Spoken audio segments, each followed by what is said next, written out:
Hello everyone, I welcome you all to your own channel Garid English Classroom. Today we are going to do practice exercise of preposition. तो without wasting time हम आज का अपना practice exercise start करते हैं.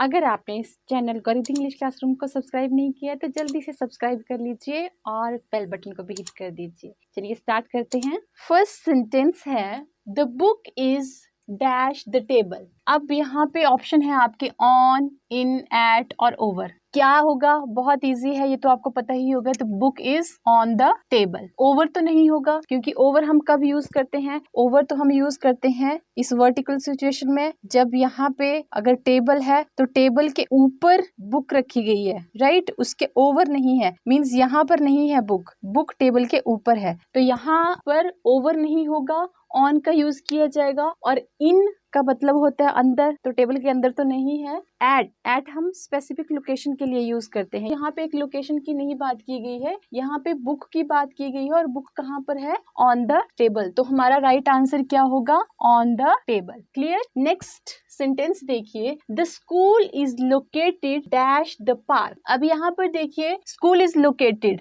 अगर हम in the park लिखें तो इन द पार्क का क्या मतलब है? जो स्कूल है वो किसकी बाउंड्री के अंदर है? पार्क की बाउंड्री के अंदर है, राइट? क्योंकि इन का यूज हम कब करते हैं? जब हम किसी बाउंड्री के अंदर हैं, चारों तरफ से कोई बाउंड्री है और बाउंड्री के अंदर हम हैं तो हम इन का यूज करते हैं. बट यहाँ पे इन का यूज तो नहीं होगा. और ऑन है, एट है और नियर है. ऑन का यूज भी नहीं होगा, एट और नियर है. अब एट का यूज हम कब करते हैं? एट का यूज करते हैं हम जब हमें कोई स्पेसिफिक लोकेशन के बारे में बताया जाता है. स्पेसिफिक कहाँ पर है? जब मैंने आपको एट प्रेपोजिशन करवाई थी उसमें मैंने बहुत डिटेल में आपको टीच किया है. एट को हम कब यूज करते हैं? जब हमें कोई स्पेसिफिक लोकेशन के बारे में जानकारी दी जाती है. बट यहाँ पर तो लिखा गया the school is located near the park. उसकी लोकेशन बताई गई है तो इसका राइट आंसर क्या होगा? नियर द पार्क होगा, एट द पार्क नहीं होगा. क्लियर? नेक्स्ट सेंटेंस देखिए, प्लीज पास द सॉल्ट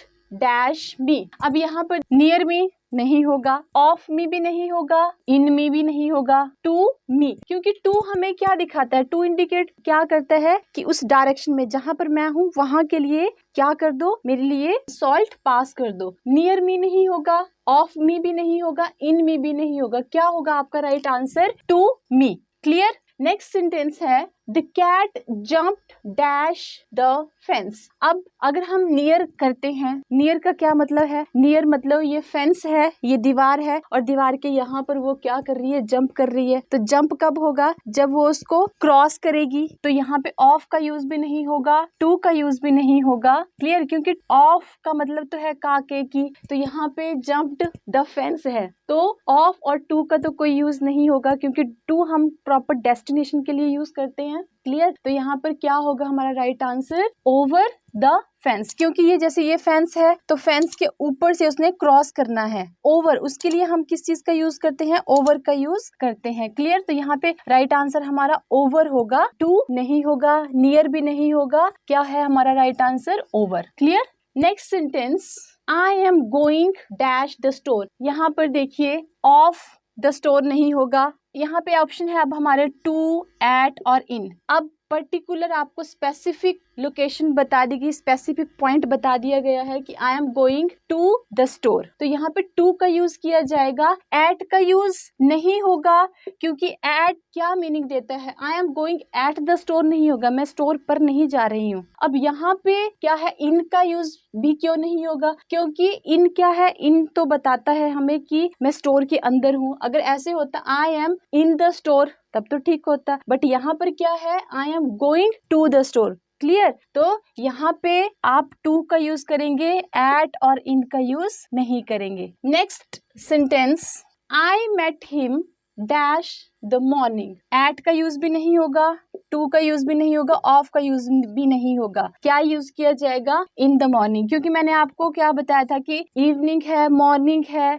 जब लॉन्ग ड्यूरेशन होती है तो हम उसके साथ क्या यूज करते हैं? इनका यूज करते हैं. क्योंकि मॉर्निंग का टाइम कैसा है? 5-6 आवर्स का टाइम जो है मॉर्निंग का टाइम है. सुबह 5 o'clock से 12 o'clock तक आप क्या लिखते हैं? AM लिखते हैं. तो ये जितना लॉन्ग पीरियड ऑफ टाइम है तो उसके लिए हम इनका यूज करते हैं. तो यहाँ पर क्या होगा? Right answer in the morning. Clear? Next sentence, his birthday falls dash the month of January. अब यहाँ पर देखिए month का नेम बताया गया है और मैंने आपको बताया था कि month के साथ भी हम क्या यूज करते हैं, in का यूज करते हैं। अगर आपको डाउट है कि इन और ऑन, एट कहाँ पर यूज किया जाता है तो मैंने इसकी डिटेल वीडियो बनाई हुई है, लिंक आपको डिस्क्रिप्शन बॉक्स में दे दिए गए हैं, आप वहां पर जाकर उनको देख सकते हैं। वहां पर मैंने हर एक चीज आपको बहुत डिटेल में टीच की है। Next is her dog died dash Friday. अब एक पर्टिकुलर डे का नाम दिया गया है तो डे के नाम के साथ आप क्या लिखते हैं, आप ऑन का यूज करते हैं, इन, एट और टू का यूज नहीं करते हैं। Clear? Next sentence, I will go to Mumbai dash 22nd of this month. यहाँ पे सॉरी ऑप्शन नहीं लिखे हैं, बट यहाँ पर देखिए जब कोई पर्टिकुलर डेट दी हो, जब कोई पर्टिकुलर डेट दी हो तो उसके साथ हम ऑन का यूज करते हैं। और अगर ये देखिए यहाँ पे भी मंथ है, यहाँ पर भी मंथ है, बट अगर यहाँ पे स्पेसिफिक डेट नहीं दी गई है तो आप इनका यूज करते हैं, और अगर आपको डेट दे दी गई है तो आप ऑन का यूज करते हैं। क्लियर? और अगर आपको वीडियोस अच्छी लग रही हैं तो वीडियोस को लाइक, शेयर और कमेंट करना ना भूलें। नेक्स्ट सेंटेंस है, he has not been in touch dash last Monday. अब मैंने आपको बताया कि आप किसी डे के साथ क्या लिखते हैं, जैसे यहाँ फ्राइडे है तो फ्राइडे था तो आपने ऑन का यूज किया, बट यहाँ पर मंडे है और मंडे से पहले क्या दिया गया है, लास्ट दिया गया है, तो ऐसी सिचुएशन में आप ऑन का यूज नहीं करते हैं। क्लियर? अब आप यहाँ पर क्या यूज करेंगे, he has not been in touch, इन का यूज नहीं होगा क्योंकि पर्टिकुलर डे दिया गया है आपको, तो इनका यूज नहीं होगा, फॉर का यूज भी नहीं होगा, ऑन और सिंस का यूज यहाँ पे दो हैं आपको ऑप्शन। अब यहाँ पे ऑन लास्ट मंडे नहीं होगा, अगर आपको यहाँ पे लास्ट ना दिया होता तो आप ऑन का यूज करते, बट यहाँ पर लास्ट दिया गया है तो आप यहाँ पर ऑन का यूज नहीं करेंगे, आप सिंस का यूज करते हैं। मैंने आपको बताया था कि जब भी कोई पर्टिकुलर डे दिया गया है, स्पेसिफिक डे दिया गया है, तो वहां पर आप सिंस का यूज करते हैं, और यहाँ पे लास्ट मंडे है तो आप यहाँ पर सिंस का यूज करेंगे, आप ऑन का यूज नहीं करेंगे। राइट? तो ये कुछ क्वेश्चंस थे, अभी आप इनका एक स्क्रीनशॉट ले लीजिए, इसके बाद हम कुछ और सेंटेंस को डील करेंगे। Next sentence, the guest lecture is dash 8 to 10 AM, और आपके ऑप्शंस है यहाँ पर बिटवीन, फ्रॉम, फॉर और बाय।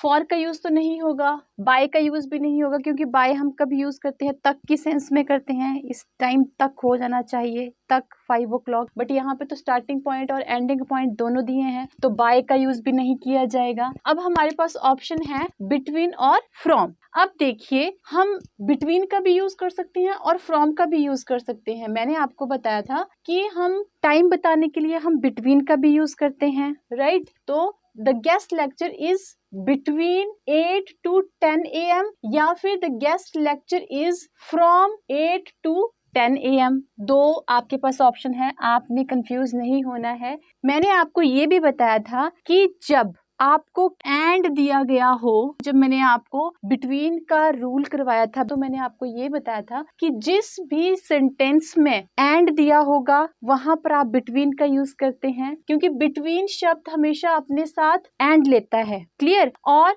फ्रॉम के साथ हम टू का यूज करते हैं। अब यहाँ पर देखिए 8 to 10 AM है। राइट? अगर यहाँ पर टू ना होकर यहाँ पर हम एंड लिखते हैं 8 and 10 AM, तो हम यहाँ पर बिटवीन का यूज करते हैं, फिर हम यहाँ पर बिटवीन राइट ऑप्शन लिखेंगे। क्लियर? बट अगर यहाँ पर हमें टू दिया है 8 to 10 AM, तो फिर हम यहाँ पर फ्रॉम का यूज करेंगे। Clear everyone? बिटवीन का मतलब है कि 8 से लेकर 10 o'clock तक कभी भी उस टाइम पे, इस 2 hours के टाइम पे वो कभी भी लेक्चर हो सकता है। बट यहाँ पर फ्रॉम हमें क्या दिखाता है, फ्रॉम हमें बताता है कि वो 8 o'clock स्टार्ट हो जाएगा। स्टार्टिंग पॉइंट हमें पर्टिकुलर स्टार्टिंग पॉइंट बताता है कि 8 o'clock स्टार्ट होगा और 10 o'clock तक चलेगा। बट हमें बिटवीन क्या बताता है, बिटवीन अगर आता है तो वो क्या बताता है कि इसके दौरान 8 और 10 के बीच कभी भी लेक्चर स्टार्ट हो जाएगा। उसमें starting point, particular starting point 8 o'clock है तो जरूरी नहीं नहीं 8 o'clock ही स्टार्ट करेंगे, हो सकता है 8:30 पे भी स्टार्ट करें। तो ये डिफरेंस है। अगर यहाँ पर ये भी आपने चीज याद रखनी है, अगर यहाँ 2 टाइम दिए हैं और 2 टाइम के बीच में अगर आपको एंड दिया है तो आप बिटवीन का यूज करते हैं, और अगर आपको इन 2 टाइम के बीच में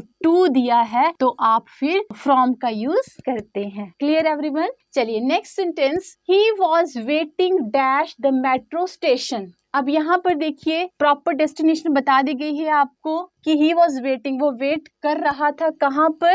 at the metro station. On भी नहीं होगा, टू भी नहीं होगा, इन और एट। इन तो हम नहीं यूज करेंगे, उसके अंदर नहीं कर रहे हैं वो वेट, वो मेट्रो स्टेशन पे वेट कर रहे हैं। क्लियर? तो यहाँ पर हमारा राइट आंसर क्या होगा? At the metro station.